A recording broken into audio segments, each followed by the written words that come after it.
இப்போ நீங்கள் ப்ரிவியூவில் பார்த்த மாதிரியான ஒரு ட்ரெண்டிங்கான வீடியோவை ரொம்ப ஈஸியாக வெறும் உங்களோட இமேஜை மட்டுமே ஆட் பண்ணி எப்படி ரெடி பண்ணுறது அப்படின்றத இந்த வீடியோவில் பார்க்க போகிறோம். இந்த வீடியோவில் உங்களுக்கு இந்த மாதிரி டெக்ஸ்ட்டு இந்த மாதிரி அவ்வளோலாம் எதுவுமே இருக்காது. ஏன்னா நான் இதில் இருக்க ஃபாண்டே தான், அதாவது இந்த ஆப்பில் இருக்க ஃபாண்டை வச்சு தான் ஒரு 3-4 டெக்ஸ்ட் மட்டும்தான் இருக்கும். அதை நீங்கள் ஈஸியாகவே சேஞ்ச் பண்ணிக்கலாம். இந்த வீடியோ எடிட் பண்ணால் ஃபஸ்ட்டு நமக்கு தேவையானது இதில் நான் கொடுத்துருக்க ப்ரீசெட்டு. அந்த ப்ரீசெட்டில் உங்களுக்கு எந்த ப்ராப்ளமும் இருக்காது. ஏன்னா டேரக்ட் லிங்காக தான் இருக்குது. ஜஸ்ட் அதை டச் பண்ணி நீங்கள் ஆப்குள்ளே இன்புட் பண்ணிடலாம். இப்போ அடுத்து ரெண்டாவது என்னென்னா இதில் யூஸ் பண்ணுற இமேஜ். அந்த இமேஜ் பார்த்தீங்கன்னா இந்த மாதிரி ஃபஸ்ட்டு பேக்ரவுண்ட்லாம் ரிமூவ் பண்ணி எடுத்துக்கோங்க. இந்த மாதிரி எப்படி ஹச்டி குவாலிட்டியில் பேக்ரவுண்டை ரிமூவ் பண்ணுறது அப்படின்ற நான் ஆல்ரெடி எல்லா வீடியோலையுமே சொல்லியிருக்கேன். ஸோ இந்த மாதிரி ஃபஸ்ட்டு நீங்கள் எடிட் பண்ண போகிற இமேஜஸை இந்த மாதிரி பேக்ரவுண்ட்லாம் ரிமூவ் பண்ணி எடுத்துக்கங்க. மேக்ஸிமம் இந்த எடிட்டுக்கு அந்த டைலாக்கு ஏற்ற மாதிரி கொஞ்சம் சோகமாக இந்த மாதிரி ஃபீலிங்ஸாக இருக்க மாதிரி இமேஜாக பார்த்து எடுத்திங்கன்னா அந்த எடிட்டு அந்த சாங்குக்கு ஏற்ற மாதிரி இமேஜாக செலக்ட் பண்ணால் தான் அந்த வீடியோ நமக்கு நல்லாயிருக்கும். இப்போ நமக்கு இமேஜ் எல்லாமே ரெடி ஆகிடுச்சு. இதை வச்சு எப்படி வீடியோவை ரெடி பண்ணுறேன்னு பார்க்கலாமா? இப்போ ஃபஸ்ட்டு அப்படியே நான் கொடுத்துருக்க ப்ரீசெட் ஓப்பன் பண்ணுங்கள். இந்த ப்ராஜெக்ட் அப்படின்ற ஆப்ஷனுக்குள்ளே போனால் அதில் நான் கொடுத்துருக்க ப்ரீசெட் வந்து இருக்கும். அதை ஃபஸ்ட்டு ஓப்பன் பண்ணிக்கோங்க.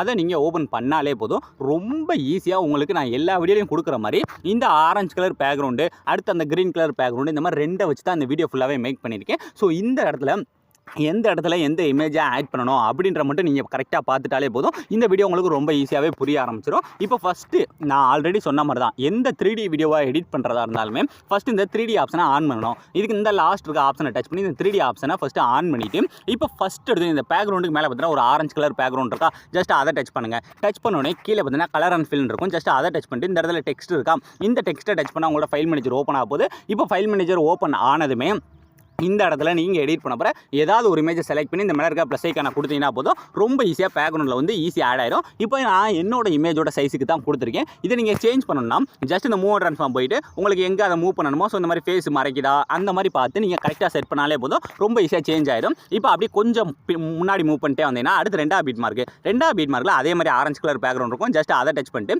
இந்த இடத்துல அதே மாதிரி கலர் அண்ட் ஃபில், ஸோ இந்த டெக்ஸ்ட்டை டச் பண்ணால் ஃபைல் மேனேஜர் ஓப்பன் ஆக போது. ஓப்பன் ஆனதுமே இந்த இடத்துல எடிட் பண்ண போகிற அடுத்த இமேஜை செலக்ட் பண்ணி இந்த மேலே இருக்க ப்ளஸ் ஐக்கான கொடுத்தீங்கன்னா போதும். ரொம்ப ஈஸியாக இந்த இடத்துலையும் சேஞ்ச் ஆயிடும். இப்போ நான் இதை எனக்கு ஏற்ற மாதிரி கொஞ்சம் மட்டும் மூவ் பண்ணி இந்த மாதிரி அட்ஜஸ்ட் பண்ணி செட் பண்ணாலே போதும். ரொம்ப ஈஸியாக 2 இதில் சேஞ்ச் பண்ணியாச்சா.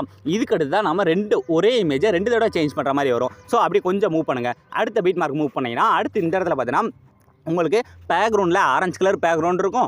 அதுக்கு முன்னாடி இந்த மாதிரி க்ரீன் கலர் பேக்ரவுண்ட் இருக்கும். இந்த இடத்துல 2லையுமே ஒரே இமேஜாக செலக்ட் பண்ணணும். அது எப்படின்னா ஃபஸ்ட்டு இருக்க இந்த கீழே இருக்க ஆரஞ்சு கலர் பேக்ரவுண்டை டச் பண்ணுங்கள். டச் பண்ணிட்டு இந்த கீழே இருக்க கலர் அண்ட் ஃபில்லை டச் பண்ணி இந்த டெக்ஸ்ட்டை டச் பண்ணால் எப்பயும் போல் ஃபைல் மேனேஜர் ஓப்பன் ஆயிடும். இந்த இடத்துல எடிட் பண்ண போகிற ஏதாவது ஒரு இமேஜை, இப்போ எக்ஸாம்பிளுக்கு இந்த இமேஜ் கூட செலக்ட் பண்ணிவிட்டு இந்த மேலே இருக்க ப்ளஸ் ஐக்கான கொடுத்தீங்கன்னா போதும். ஃபஸ்ட்டு நமக்கு பேக்ரவுண்டில் தான் சேஞ்ச் ஆகும். சேஞ்ச் ஆனதுமே இப்போ அதுக்கு மேலே அந்த க்ரீன் கலர் பேக்ரவுண்ட் இருக்குது பார்த்தீங்களா, அதை எங்கே சேஞ்ச் பண்ணணும்னா அப்படியே கீழே மூவ் பண்ணிட்டே வாங்க. கீழே இழுத்துக்கிட்டே வந்தீங்கன்னா மேலே பார்த்தீங்கன்னா நான் உங்களுக்கு ஈஸியாக இருக்குன்றக்கா மேலேயே கொடுத்துருப்பேன். ஜஸ்ட் அந்த ஃபஸ்ட்டு இருக்க அந்த க்ரீன் கலர் பேக்ரவுண்டை டச் பண்ணி அதே மாதிரியே கலர் அண்ட் ஃபில், ஸோ அதே மாதிரியே டெக்ஸ்ட்டை டச் பண்ணால் ஃபைல் மேனேஜர் ஓப்பன் ஆயிடும். இப்போ பேக்ரவுண்டில் என்ன இமேஜ் செலக்ட் பண்ணமோ அதே இமேஜ் இந்த இடத்துல செலக்ட் பண்ணி இந்த மேலே இருக்க ப்ளஸ் ஐக்கான கொடுத்தீங்கன்னா போதும். ரொம்ப ஈஸியாக அதில் சேஞ்ச் ஆன மாதிரி இதுலேயும் சேஞ்ச் ஆயிடும். இப்போ இது பார்த்தீங்கன்னா நமக்கு கட் ஆகிற மாதிரி இருக்கா. இதை நீங்கள் என்ன பண்ணுறீங்கன்னா கொஞ்சம் மட்டும் மூவ் பண்ணி அந்த பாக்ஸுக்குள்ளே செட் பண்ணிக்கோங்க. செட் பண்ணிவிட்டு இப்போ வெளியெல்லாம் போதா அதை நீங்கள் என்ன பண்ணீங்கன்னா அந்த இமேஜ்லேயே எஃபெக்ட்னு போனீங்கன்னா இந்த இடத்துல ஒரு எஃபெக்ட் இருக்கா, ஜஸ்ட் இதில் போய் இந்த எண்டு இருக்குது பார்த்தீங்களா, இதை நீங்கள் அட்ஜஸ்ட் பண்ணாலே போதும். உங்களுக்கு இதை நீங்கள் இந்த லாஸ்ட்டில் இருக்க எண்டை மட்டும் அட்ஜஸ்ட் பண்ணாலே இந்த மாதிரி அதோட சைஸ் கூடுறது குறையுது உங்களுக்கு நல்லாவே தெரியும். ஸோ உங்களுக்கு ஏற்ற மாதிரி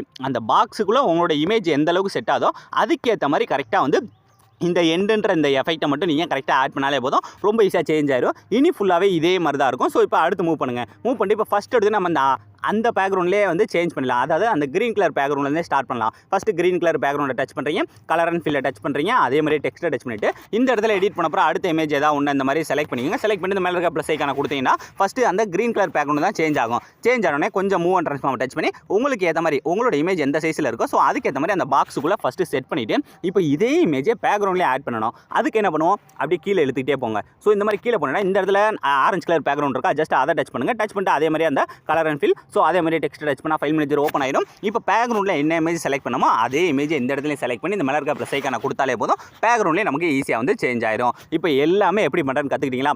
இதை வச்சு மீத இருக்க இந்த 2 ஆரஞ்சு கலர் பேக்ரவுண்ட் இருக்குது. அதே மாதிரியே மேலே பார்த்தீங்கன்னா நமக்கு இந்த இடத்துல 2 க்ரீன் கலர் பேக்ரவுண்ட் இருக்கும். இதை மட்டும் நீங்கள் கரெக்டாக நான் பண்ண மாதிரி எவ்வளோ பேர் கரெக்டாக பண்ணுறேன்னு பார்ப்போம். ஸோ இதுக்கு அடுத்து இந்த சைடு வந்து இந்த சைடு ஒரு குரூப்பே இருக்கும். குரூப் கொடுத்து இந்த சைடு டெக்ஸ்ட் எல்லாமே கொடுத்துருப்பேன். இதுலேயும் அதே மாதிரி தான். ஃபஸ்ட்டு அந்த கீழே இருக்க orange colour background colour and fill. So இந்த டெக்ஸ்ட்டை டச் பண்ணிவிட்டு இப்போ ஃபஸ்ட்டு பேக்ரவுண்டில் என்ன இமேஜ் செலக்ட் பண்ணுறோமோ அந்த இமேஜை ஃபஸ்ட்டு செலக்ட் பண்ணிக்கோங்க. செலக்ட் பண்ணி முடிச்சக்கப்புறம் இப்போ அதே இமேஜை மேலே இருக்க அந்த க்ரீன் கலர்லையும் செலக்ட் பண்ணணும். ஸோ அந்த இமேஜை கலர் அண்ட் ஃபில். ஸோ அந்த டெக்ஸ்ட்டை டச் பண்ணிவிட்டு அதே மாதிரியே கரெக்டாக அந்த இமேஜை மறுபடியும் செலக்ட் பண்ணி இந்த மேலே இருக்க ப்ளஸ் ஐக்கான கொடுத்தீங்கன்னா போதும்.